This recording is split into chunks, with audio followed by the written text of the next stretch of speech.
Me deram esse tema de avaliação do dano corporal.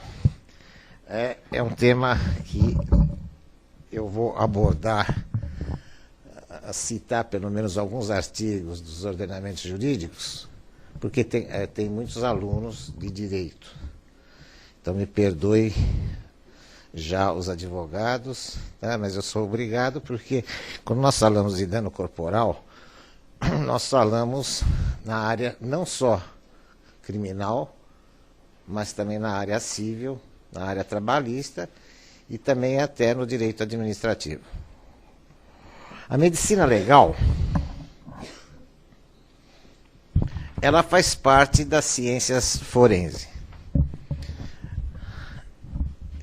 E com todas essas áreas, desde o direito, toda a parte de física. Então, ela faz parte e há uma inter-relação entre todas as áreas. Muito bem. Uma lesão, como eu falei, ela abrange interesses nas esferas penal, laboral, que é o trabalho, administrativa e civil.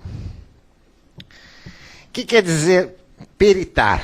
Peritar é estudar, compreender, descrever e depois explicar para fazer compreender. Então, todo perito, certo? Ele cai nessas missões. Os objetivos, quais são? É definir com clareza o que se deve avaliar, definir a metodologia de avaliação. E é isto que nós vamos se dedicar mais para ver a metodologia. Metodologia esta, tirando a área criminal, há uma diferenciação, inclusive às vezes dentro do próprio Estado.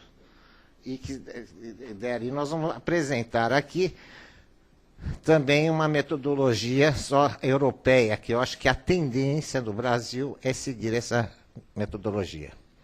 E estabelecer quem deve avaliar. Então, o objetivo da perícia é definir em termos técnicos e num quadro jurídico determinado as lesões e os elementos de danos susceptíveis de serem objeto de sanção penal e ou indenização, que é no caso, por exemplo, do direito civil. Então, a reparação do dano corporal no direito civil é o obrigar a pagar o dano. No direito penal, é penalizar o autor do delito. No direito do trabalho, é impor uma sanção trabalhista e uma sede administrativa, por exemplo, em termos éticos, por parte de um conselho de classe, por exemplo, a médico. Então, é impor uma sanção, que também vai ter também uma perícia.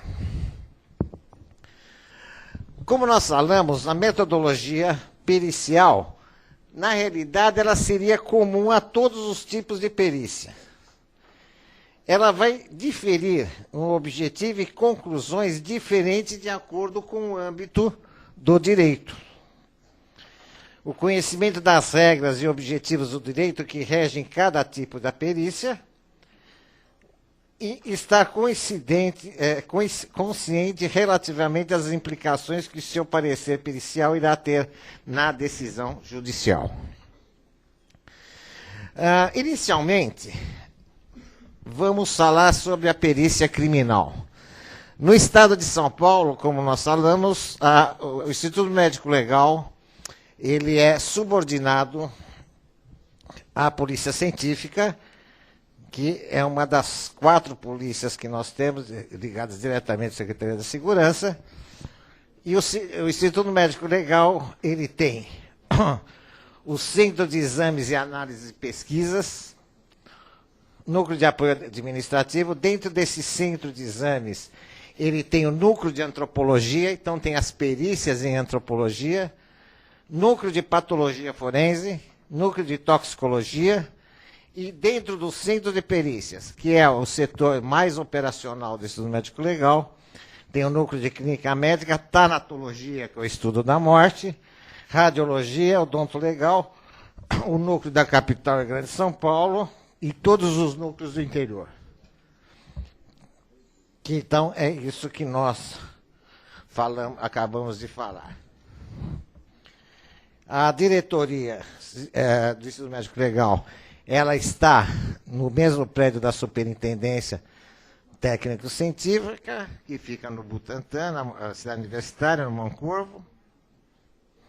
E só para vocês terem uma ideia, e muitos não sabem, muitos acham que o Instituto Médico Legal é só lá no Hospital das Clínicas. Isso aqui tem que estar segurando, está caindo. Mas nós temos, só na capital, nós temos o Central, a Leste, você tem Leste 1 e Leste 2, temos a Sul e a Norte, e uma equipe ainda no DHPP. Próximo. Na Grande São Paulo, nós temos 10 equipes. E no interior, 11 núcleos e 42 equipes. Então, hoje, nós temos, em 2010, em torno de 480 mil perícias ao todo no estado de São Paulo, contando com as perícias de toxicologia, perícias anatopatológicas. Muito bem. Nós temos, na lesão corporal, que responder o artigo 129 do Código Penal, do título de crime contra pessoas. Então, nós temos o perito, ele tem o exame externo das lesões corporais, no caso aqui, uma escoriação, um ferimento corto-contuso, a escoriação, autolesões, e vai gerar um laudo. Um laudo em que os quesitos respondem o que o artigo 129 do Código Penal. Tá ok? Então, isso que nós estamos falando seria a perícia criminal. O perito ele tem que ser concursado, então é um perito oficial. Só deixa de ser um perito assim, oficial, quando numa cidade não há médico legista, então o juiz tem a prerrogativa de nomear um expert para fazer. Diferente na área civil, trabalhista e tal. Em relação à tanatologia, então você tem desde a da perinecroscopia, os exames externos, a necropsia propriamente dita, com descrição nós vamos ter aqui, o doutor Regina vai falar sobre local de crime, então é muito importante, começa por esses dados, descrição no caso aí com ferimentos, tem a parte de sexologia, que é um dos serviços aqui em São Paulo de excelência, que está no BMCare, no Hospital Pérola Byton, certo? Aqui no caso de uma asfixia. E aonde entra, dentro do direito processual penal, o exame de corpo de delito, isto é, no caso, a lesão corporal. Então, aqui nós temos o boletim de ocorrência, através de uma solicitação, vai fazer o exame de corpo de delito, que vai entrar dentro da produção de provas. Então, o perito nada mais é do que um auxiliar da Polícia Judiciária e de todo o sistema judiciário. No processo civil, também isso é óbvio para os advogados, certo? É um pouquinho diferente. A produção da prova, a perícia médico-legal, é após a audiência de instrução e julgamento. Então, que entra, então, a fazer produção de provas. Nós temos, então, de buscar as qualidades que individualizam uma pessoa, diferenciando das demais. Isso está dentro do quê? Da antropologia, dentro da medicina legal. O que aconteceu? Com o passar do tempo, tudo era medicina legal. Hoje, a medicina do trabalho já está locada, existem associações próprias, a medicina legal foi perdendo ao longo dos anos determinadas áreas, mas tudo é medicina legal, certo? Bom, então a avaliação e reparação dos danos corporais baseia-se em cada um dos estados brasileiros em disposições legais baseadas em tradições jurisprudenciais e doutrinas diferentes. Esse, vocês vão ver que é o grande problema, que não existe não é uniforme as avaliações de reparação dos danos corporais. Então, nós estamos necessitando de um sistema único de avaliação. Atuação. Então, veja só, há uma necessidade de consolidação desses conceitos, conteúdos fundamentais da avaliação do dano corporal, visando facultar também novas reflexões a quem desenvolva ou pretenda vir a desenvolver perícia médico-legal nesse âmbito. Então, por exemplo, uma perícia civil de um erro médico, por exemplo. Então, a gente observa na mesma área, certo? Na mesma cidade, que não são padronizadas essas perícias. Aí vai para um outro estado, a quantificação, utiliza-se outras tabelas. Tá certo? Então, é uma coisa que ainda está por vir. Isso só para uma noção, para vocês terem uma ideia, que os primeiros trabalhos, o primeiro trabalho completo sobre avaliação de dano corporal já estava nos escritos do Código Hammurabi. Então, ao estabelecer os conflitos, as lides, não se pode prescindir da atuação do médico legista e do perito médico para a constatação diagnóstica, avaliação da extensão do dano. A perícia médica, ela é um ato médico, embora em alguns lugares não fique na vontade do juiz, mas ela não deixa de ser um ato médico. Bom, se há uma lesão, há um dano. E o estabelecimento do nexo de causalidade e até, conforme o caso, a colaboração na apuração de elementos úteis, a apreciação da culpa. Então, nós vamos conversar bastante sobre o nexo de causalidade. As atuações médicas destinadas a conhecer exatamente as consequências de um traumatismo, geralmente acidental, têm sobre a integridade psicofísica e a saúde de uma pessoa, que seria o dano corporal. A reparação do dano corporal no direito civil visa o ressarcimento econômico dos danos e prejuízos sofridos pela vítima. Visa orientar cientificamente a reparação do dano corporal de forma que esta seja justa e adequada às reais necessidades da vítima. Visa avaliar o dano corporal de forma global e personalizada, de modo que a reparação possa contribuir para a reinserção familiar, social e profissional da vítima. Esse seria o dano dentro da área do direito civil. Ainda, os objetivos da reparação seria o objetivo de reparação integral do dano.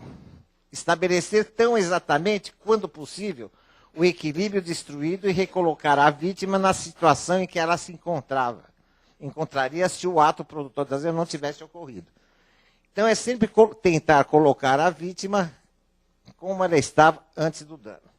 E reparar os danos injustos.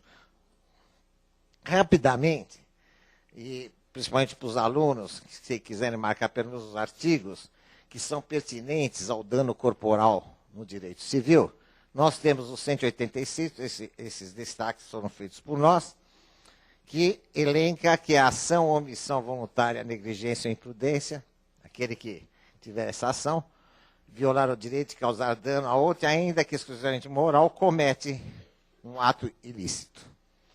O 927 dá a obrigatoriedade de pagar de reparar esse dano. O 188 elenca que não constitui atos ilícitos nesses incisos. O 932 está elencado também os responsáveis pela reparação civil.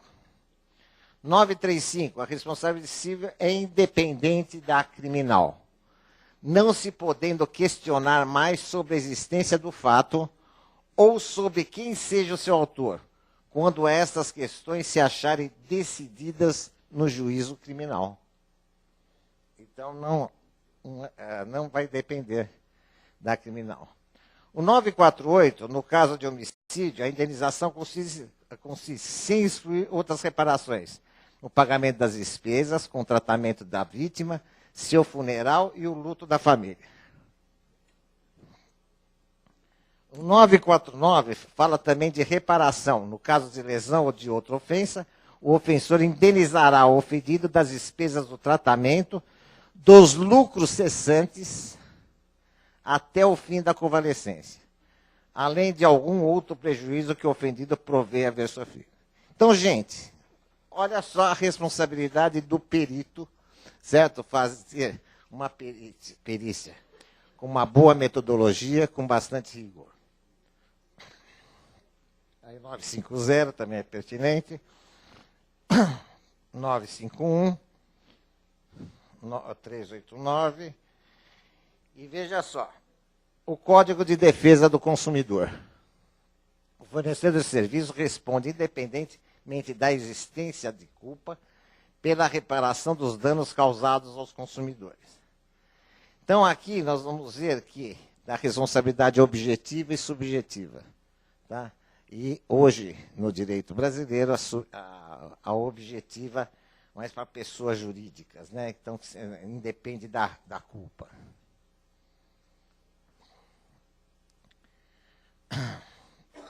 Artigo 6º. Então, muito bem. Quais são os elementos necessários na responsabilidade civil para uma avaliação do dano corporal?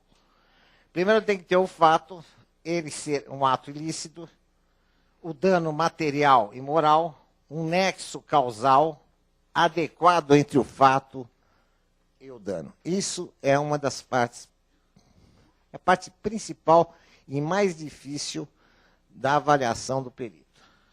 É o nexo de causalidade. E a culpa, quando há negligência, imprudência e imperícia. Então, o que seria a culpa? É o elemento circunstancial que permite caracterizar a conduta do agente no desencadeamento do dano como indevida, embora sem interesse de sua vontade para o seu desencadeamento. E como nós falamos, classicamente ela tem 3 pilares, que é a negligência, a imprudência e a imperícia. Como nós falamos anteriormente, as modalidades da responsabilidade civil, nós temos a objetiva, a subjetiva, a contratual e a extracontratual. A objetiva é provar o nexo de causalidade, a culpa é irrelevante. Não se cogita de culpa. Então, por exemplo, uma cirurgia suspeita de um erro médico. O hospital ele já tem uma responsabilidade objetiva. Agora, para o médico tem que se provar o quê? A culpa,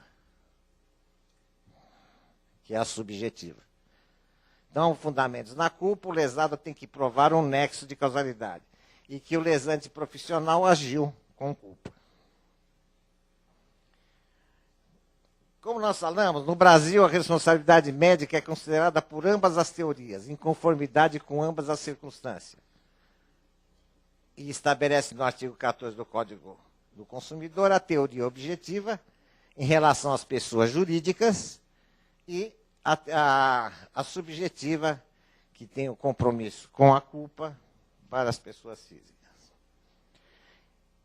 E a responsabilidade civil contratual. Então, é um contrato, que é um acordo de vontades pela qual uma ou várias pessoas se obrigam entre si a dar e fazer ou não fazer alguma coisa, mesmo que for tacitamente.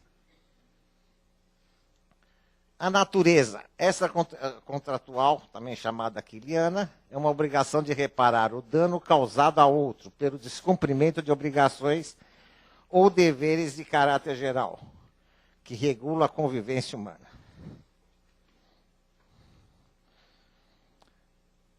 Muito bem.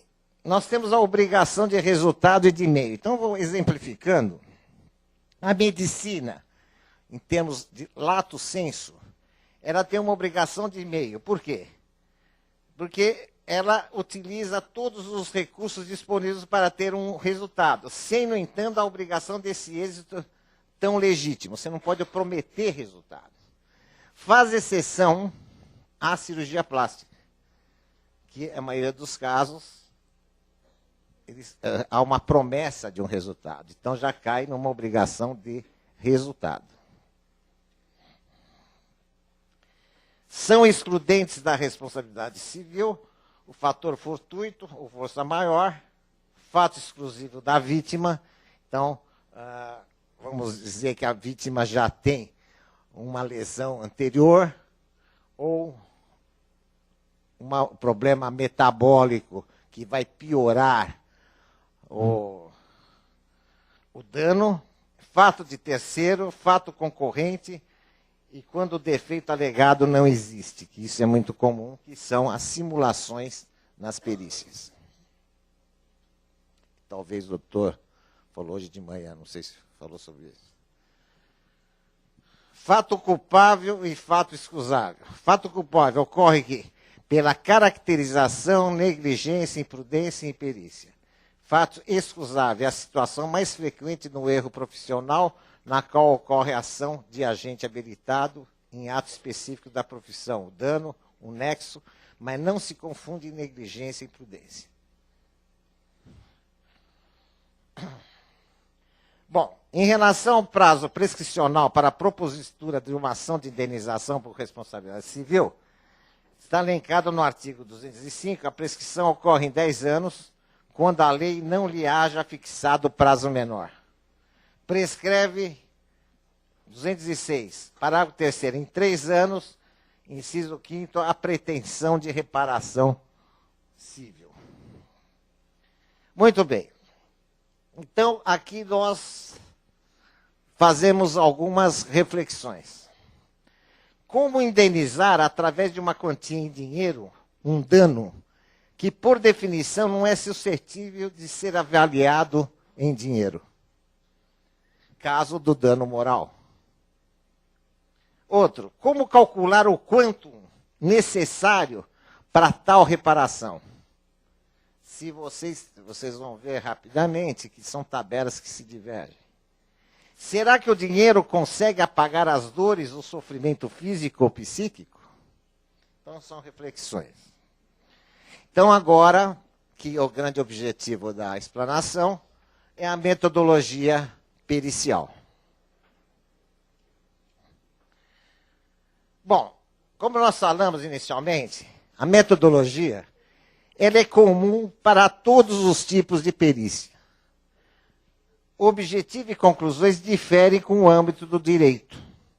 Tem o conhecimento das regras, objetivos do direito que regem cada tipo de perícia. E estar consciente relativamente às implicações que o seu parecer pericial irá ter a decisão judicial. Então, nós vamos ter o preâmbulo, a informação, que é onde está a história do evento, dados documentais, o estado atual, onde que tem as queixas, o exame objetivo, exames complementares, a discussão, aonde que você vai colocar um nexo causal, a data de cura ou consolidação, e temos o dano temporário e o dano permanente. Dano temporário é o déficit funcional temporário, o quanto dolores que nós vamos ver mais em seguida. E o dano permanente é a alteração permanente de integridade física e psíquica. Então, quer dizer, após isso, nós podemos fechar as sequelas definitivas. Aí temos o dano estético, a repercussão da atividade profissional, a repercussão das atividades desportivas e de lazer, repercussão da vida sexual. Tudo isso tem que ser levado em conta, quantificar, para dar a reparação no direito civil. e depois a conclusão. Bom, como nós falamos, nexo causal, existe jornadas só sobre nexo causal. Às vezes nós pensamos que sabemos nexo causal, mas sempre temos que estudar os maiores experts, porque há muito erro em termos de nexo causal.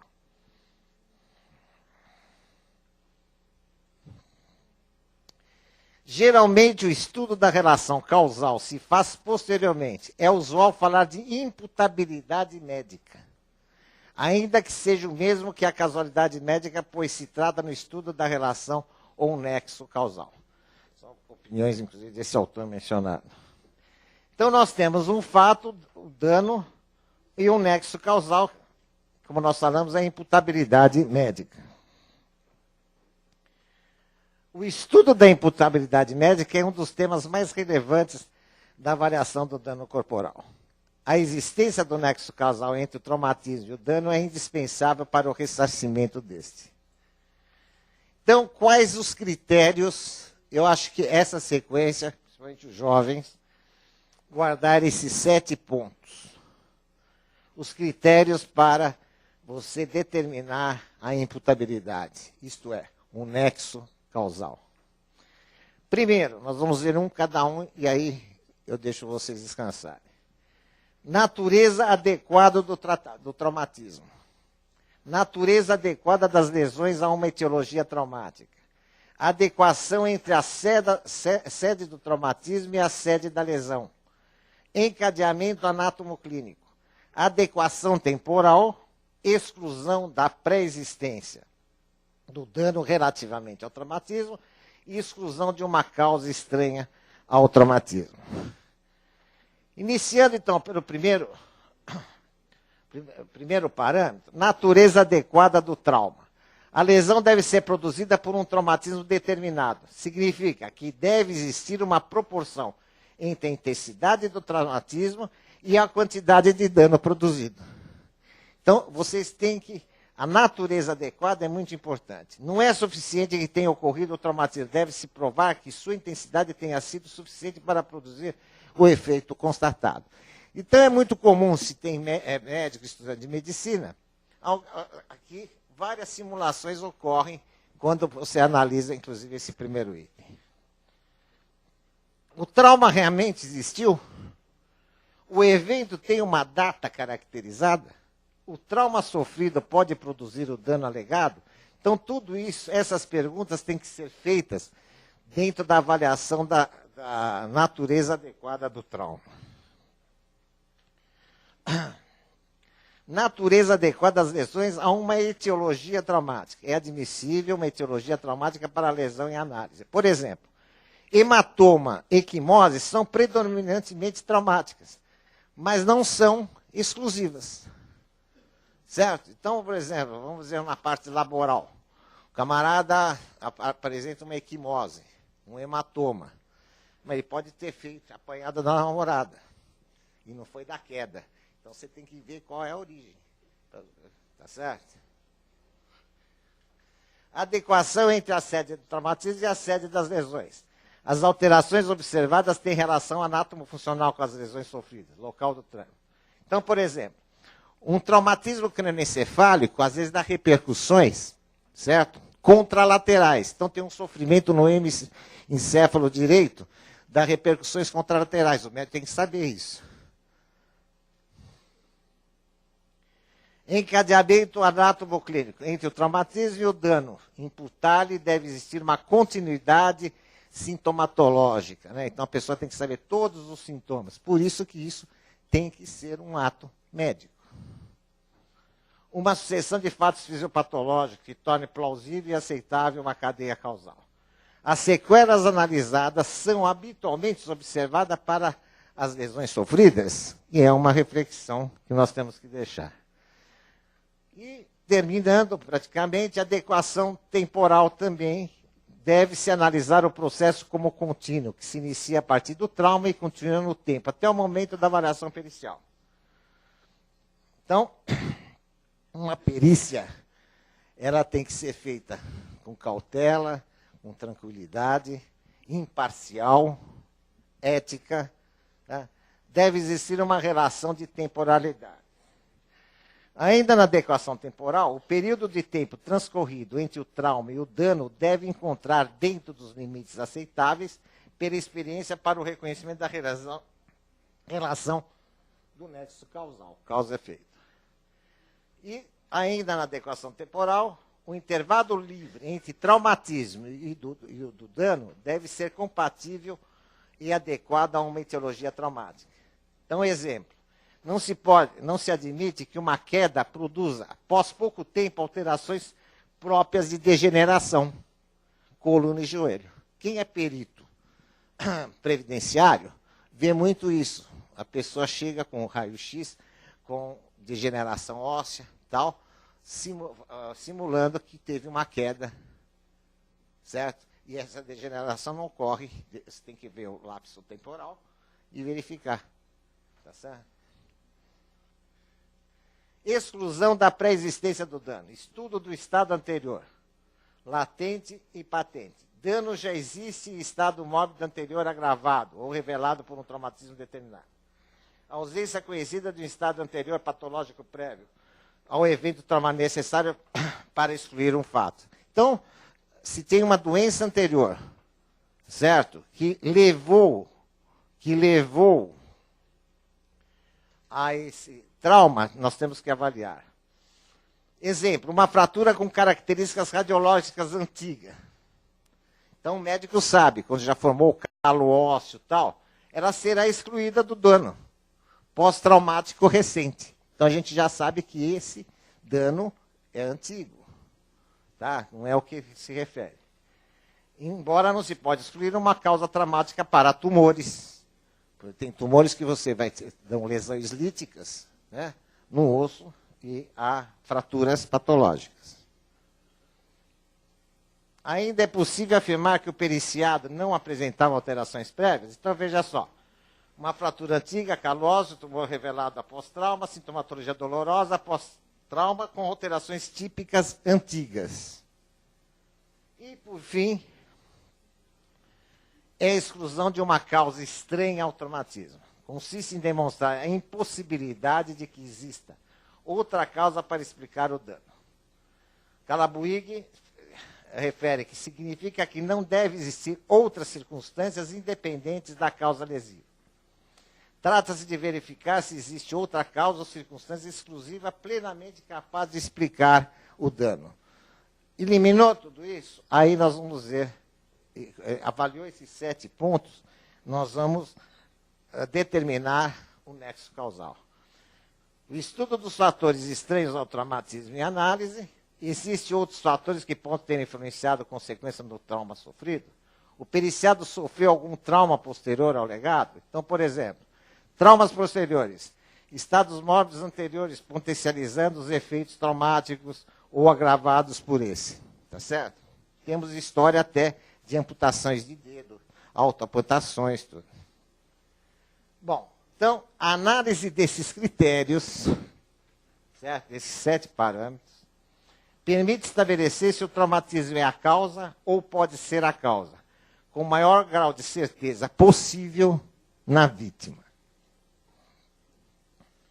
Aí nós temos, rapidamente, depois nós vamos deixar o nosso e-mail, qualquer dúvida, podem passar e-mail.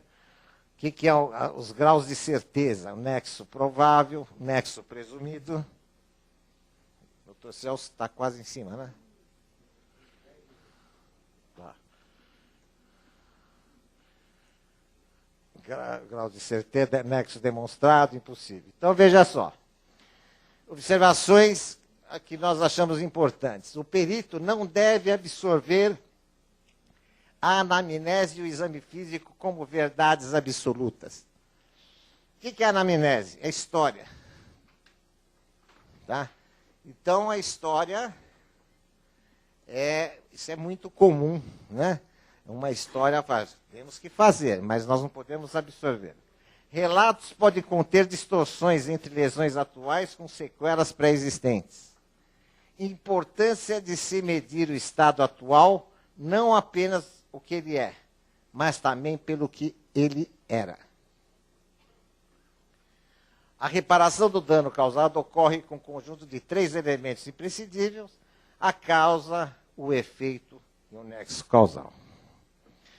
A concausa, rapidamente, quando além de fator traumático, o dano resulta em outros elementos causais. O dano é somente imputável de modo parcial.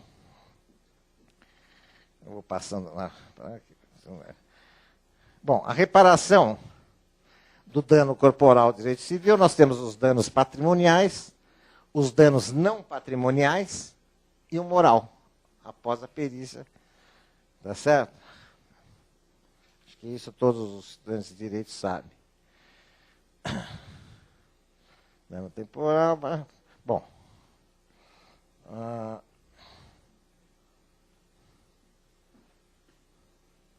Dano permanente. Quando, apesar dos cuidados clínicos e dos tratamentos de reabilitação, permanece um estado deficitário de natureza anatômica, funcional ou psicológica, com repercussão nas atividades da vida diária, incluindo as familiares, sociais, de lazer e desportiva, permanecendo definitivo. Então, após isto, nós podemos fechar e quantificar o dano no aspecto, inclusive, psicológico e tal. Após, então, já temos o dano permanente. Aqui é só para vocês terem uma ideia, que eu acho que a tendência, hoje na Europa, teve uma unificação da metodologia, né,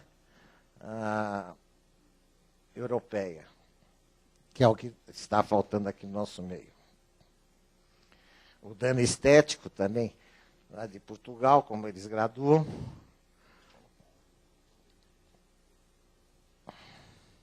E aí que nós falamos, para terminar, as tabelas de indenização. Então, veja só, nós estamos passando no Instituto Médico Legal, e lá nós somos peritos criminais, mas existe uma lei do governo federal que atribui os exames de DPVAT para o médico legista. E tem que quantificar, que seria, teoricamente, atribuição da própria seguradora. Tá certo? Porque nós somos peritos criminais, não peritos cíveis, no Instituto Médico Legal. Embora faça parte da medicina legal, tudo seria dentro da medicina legal. Então, essas tabelas de indenização, elas divergem. Na parte seguritária, primeiro vamos ver, para que servem essas tabelas? Para o perito iniciante, que ainda não está seguro na avaliação. Para o juiz, que tem o direito de controlar as conclusões de seus peritos e que pode ter que comparar uma avaliação com a outra. Para os advogados, seguradores e mesmo para a vítima. Vantagem e desvantagem. A vantagem seria visar a uniformização de critérios, que isso não há. Reduzem a margem de arbitrariedade dos peritos, facilitam os acordos extrajudiciais. Os coeficientes têm um caráter indicativo. Desvantagem: reduz o rigor científico e uma valorização muito pouca, inclusive, do sistema judiciário, porque é totalmente heterogêneo. Bom, para vocês terem uma ideia, aqui é da SUSEP. Então, são tabelas que são usadas para a securitária. Alguns seguem, inclusive, a previdenciária parecida, certo? Então, são através de porcentagens, depois de feito toda aquela sequência, tá certo?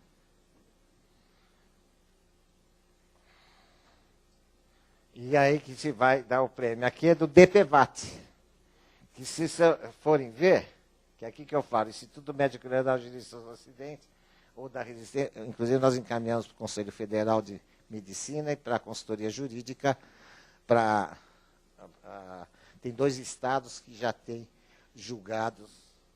Vamos fazer. Muito bem. Esse é DPVAT. Bom, e aí vem o quê? O laudo. Tudo que nós falamos, então vem a identificação do perito. Vocês já viram lá na parte criminal um laudo de lesão corporal. Obviamente, não é com todos esses parâmetros, né, de uma área civil. Então, a identidade do requisitante, a identificação do examinador, a história do evento, dados documentais, a história pregressa, as queixas, tá? Vem de toda a parte cognitiva, o exame clínico, isso é importante, é o exame do paciente, o estado geral, as lesões, sequelas relacionadas com o evento.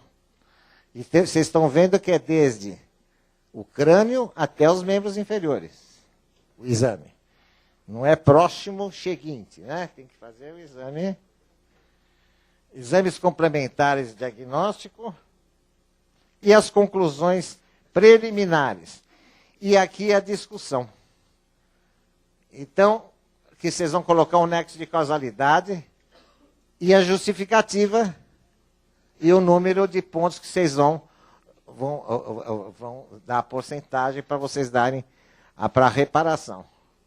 A data da cura, o déficit funcional temporário total, déficit funcional temporal parcial, repercussão da atividade profissional parcial, o quanto dolores, e alteração permanente física e psíquica, o dano futuro, que aí entra o dano estético, repercussão das sequelas da atividade esportiva e de lazer, se a pessoa perdeu condições de fazer lazer esportiva, repercussão da sequela da vida sexual, tudo isso vai determinar tudo.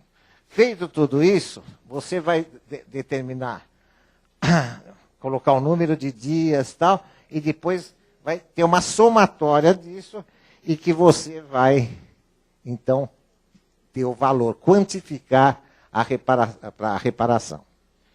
Então, concluindo, é fundamental que a perícia do dano corporal seja realizada por profissional qualificado, com formação médica, mas também conhecimentos jurídicos e administrativos no domínio do dano corporal.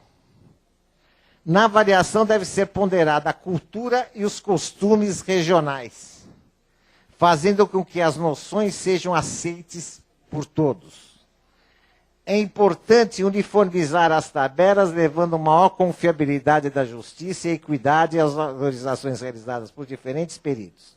Sendo públicas, as tabelas são criticáveis, modificáveis e, portanto, melhoráveis.